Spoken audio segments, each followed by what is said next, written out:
Jamshedpur cyber police को बड़ी कामयाबी हाथ लगी है। ग्रामीण क्षेत्र में युवाओं को प्रतिबिंब ऐप और NCCRP पोर्टल के जरिए ठगी करने वाले गिरोह के 6 सदस्यों को पुलिस ने गिरफ्तार कर न्यायिक हिरासत में भेज दिया है। गिरफ्तार हुए सभी शातिर ठग हैं और इनका कार्य क्षेत्र पूर्वी सिंहभूम का चकुलिया थाना क्षेत्र है। पुलिस की गिरफ्त में आए साइबर ठगों का नाम नवीन चंद्र महतो, रामचंद्र महतो, राहुल महतो, अजय दलाई, सुजय दलाई, जय सेन गुप्ता बताया जा रहा है। पुलिस ने उनके पास से मोबाइल फोन बरामद किए हैं। इसकी जानकारी देते हुए जमशेदपुर ग्रामीण SP ऋषभ गर्ग ने बताया है कि इनके द्वारा प्रतिबिंब ऐप और NCCRP पोर्टल के जरिए आवेदन भरवाने के एवज में पैसे की उगाही की जाती थी। छोटा ट्रांजैक्शन होने के कारण ये पुलिस की पकड़ में नहीं आ पाते थे। इनका ऑपरेशनल इलाका ग्रामीण क्षेत्र होता है। इन्हें पकड़ने से परेशानी हो रही थी।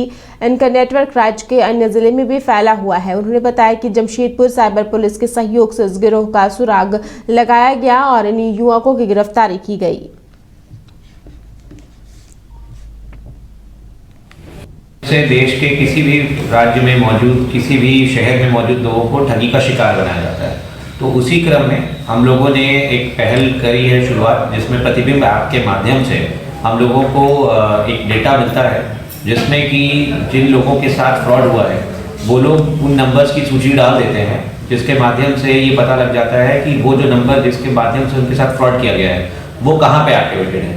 तो हालांकि जमशेदपुर अभी तक इस चीज़ में नहीं आता था लाइमलाइट में, परंतु जब ये आपके माध्यम से यूज़ किया गया तो पता लगा कि हम लोग के एरिया में चाकुलिया क्षेत्र में कुछ नंबर्स हैं जिनका इस्तेमाल साइबर फ्रॉड के लिए किया जा रहा है।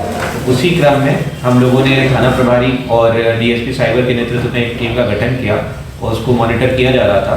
तो उसमें पता लगा कि ये 4 नंबर्स इन लोग के ऊपर शक गया और इन लोगों के जब जाकर के फ़ोन में चेकिंग किया गया, देखा गया, तो उसमें पता लगा कि सस्पेक्टेड ट्रांजैक्शंस मिले हम लोगों को। छोटे छोटे अमाउंट्स के भी, कुछ बड़े अमाउंट्स के भी ट्रांजैक्शन मिले और कुछ और भी चीज़ें मिली, इंक्रिमिनेटिंग एविडेंसेस मिले इनके अगेंस्ट में। फिर इन लोग के द्वारा और 2 लोगों का नाम बताया गया, जिस आधार पर टोटल 6 लोगों को हम लोग आज गिरफ्तार करके न्यायिक अपेक्षा में प्रस्तुत कर रहे हैं। राजमहल के JMM सांसद विजय सांसदा पाकुड़ परिसदन पहुंचे, जहां उन्होंने भाजपा पर निशाना साधते हुए कहा कि केंद्र सरकार एजेंसी के दुरुपयोग कर रही है। उन्होंने कहा कि सरकार में आने से पहले किए गए वादा को हेमंत सोरेन की सरकार पूरा नहीं कर रही है। साथ ही साथ उन्होंने कहा है कि वादा जो हेमंत सोरेन ने किया था वो पूरा कर रही है, जिससे विपक्ष डरा हुआ है। वहीं सांसद विजय सांसदा ने कहा है कि बिना तथ्यों के मुख्यमंत्री को परेशान किया जा रहा है। उन्होंने कहा है कि झारखंड में सबसे ज्यादा BJP ही सत्ता में रही। मैं ये कह सकता हूँ कि जिस तरह से निरंतर माननीय हेमंत सोरेन जी पे अनावश्यक और उनके चरित्र पे दाग लगाने का जो प्रयास या फिर कहिए कि राज्य सरकार जो कार्य कर रही है तेज गति से यहाँ की जनता के लिए, उसको कहिए एक तरह से ब्रेक लगाने का प्रयास केंद्र सरकार के द्वारा एजेंसियों के इस्तेमाल में जिस तरह से किया जा रहा है, तो वो रोज़ निकलेगा और जोरदार तरीके से निकलेगा।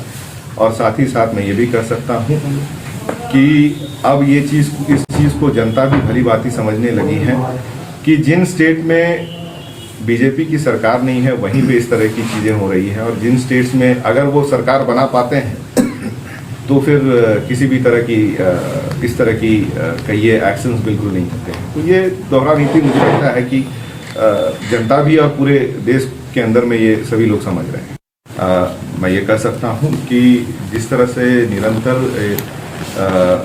माननीय हेमंत सोरेन जी पे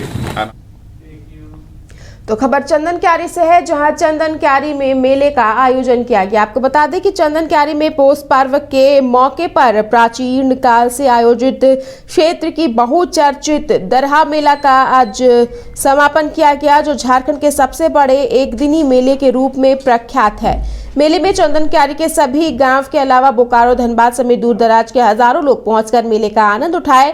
जनजातीय समुदाय के माझी बाबा द्वारा ग्राम देवता दरहा बाबा की पूजा अर्चना की गई। यहाँ दूर दराज से लोग प्रतिवर्ष दरहा बाबा का आशीर्वाद लेने पहुंचते हैं। दरहा मेला में यहाँ दरहा बाबा की पूजा तो जनजातीय रीति रिवाज से होती है, बल्कि यहाँ का खास आकर्षण का मुख्य रूप से आदिवासी सांस्कृतिक नृत्य भी है, जहाँ पंडालों में कई तरह के आदिवासी नृत्य का भी आयोजन किया जाता है, जिसमें दूर दराज से काफी संख्या में दर्शक यहां पहुंचे।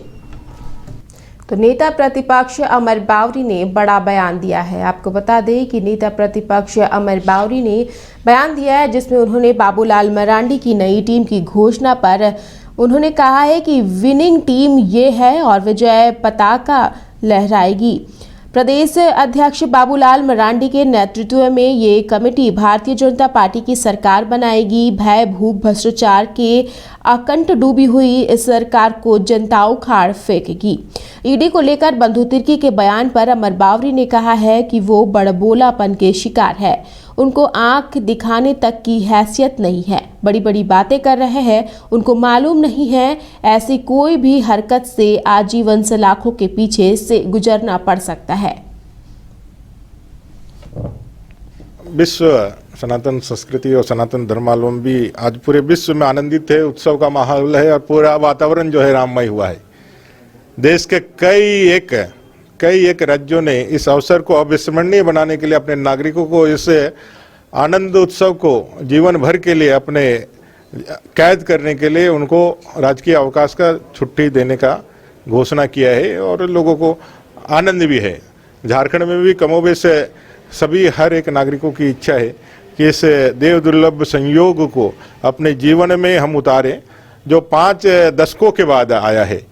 ऐसा दिन 5 दशकों के लंबे संघर्ष के बाद आया है और उसको देखने का, उसको जीने का सौभाग्य हमको प्राप्त हुआ है मानव रूप में। तो इस राम के इस भव्य पुनर्स्थापन को, इस विग्रह के पुनर्स्थापन को और रामलला के पवित्र मंदिर के प्राण प्रतिष्ठा को हमेशा के लिए यादगार बनाए। इसलिए जनता की भावना से मैंने माननीय मुख्यमंत्री जी से आग्रह पत्र लिखा है कि आप इसको अवकाश घोषित करके पुण्य के भागी आप भी बनिए। देखिए, पूरा विश्व सनातन संस्कृति और सनातन धर्मावलंबी आज पूरे विश्व में आनंदित है, उत्सव का माहौल है और पूरा वातावरण जो है राममय हुआ है। देश के कई एक राज्यों ने राज्यसभा सांसद दीपक प्रकाश ने आज रांची के हरमू विद्यानगर स्थित श्री शिव मंदिर परिसर में स्वच्छता अभियान चलाया। इसके बाद उन्होंने मीडिया से बात करते हुए कहा कि 500 साल बाद ऐसा सौभाग्य प्राप्त हुआ है कि अयोध्या में रामलला का प्राण प्रतिष्ठा किया जा रहा है। इसके बाद राज्य सरकार पर जमकर हमला बोलते हुए कहा कि हेमंत सरकार भ्रष्ट की सरकार है। के नागरिकों के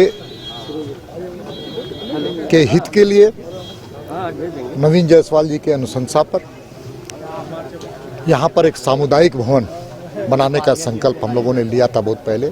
उसको आज हम सब लोग सांसद निधि से पूरा करने में सफल हुए और इसके लिए मैं यहाँ के सभी नागरिकों को और ख़ास करके यहाँ के स्थानीय विधायक जो विकास के प्रतीक हैं उनको, उनके प्रति आभार व्यक्त। तो शीतलहर के कारण स्कूलों के समय में बदलाव, केजी से 5 वर्ग तक की कक्षाएं 10 बजे तक होगी संचालित। स्कूली शिक्षा और साक्षरता विभाग ने जारी किया पत्र। तो आपको बता दें कि बढ़ती ठंड को देखते हुए एक बड़ा फैसला लिया गया है, जहां केजी से 5 क्लास तक के बच्चों की 10 बजे से कक्षाएं संचालित की जाएगी।